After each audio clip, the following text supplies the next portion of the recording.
Xiva saroyidagi yashirin josus haqida eshitganmisiz? Afsonalarga ko'ra Muhammad Rahimxon Feruz zamonida saroyda bir josus bo'lgan ekan.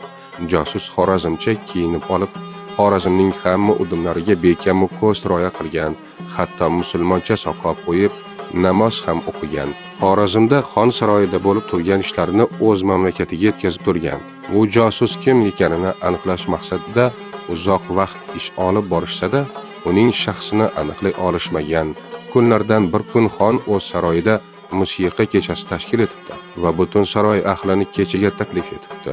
Xorazmda tug'ilib o'sgan bir-ikki mulozimga kechada juda sergak o'tirishni buyuribdi.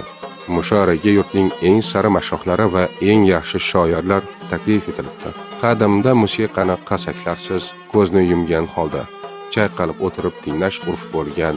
Saroyda musiqalar yangrab, maqomlar avjiga chiqib, kecha davom etaverdi. Muhammad Rahimxon musiqa tinglash barobarida kecha ishtirokchilarini sergaklik, sinchkovlik bilan kuzatib o'tirgan. Qarasaki, davradagilar orasida bir kishi musiqani boshqacha tinglab o'tiribdi. Davra ahli musiqani ko'zi yumgancha chayqalib tinglab o'tirishsa, u kishi musiqa ohangiga berilib, oyog'ining uchini qimirlatib tinglayotgan ekan.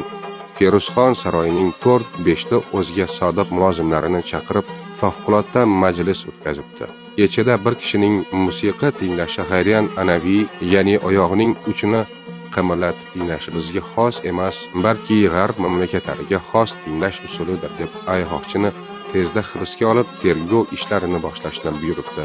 Josus tergov jarayonida qilgan qilmishi va o'z mamlakatiga axborot yetkazib turganini, ya'ni ayg'oqchiligini bo'yniga olibdi va unga jazo berilibdi.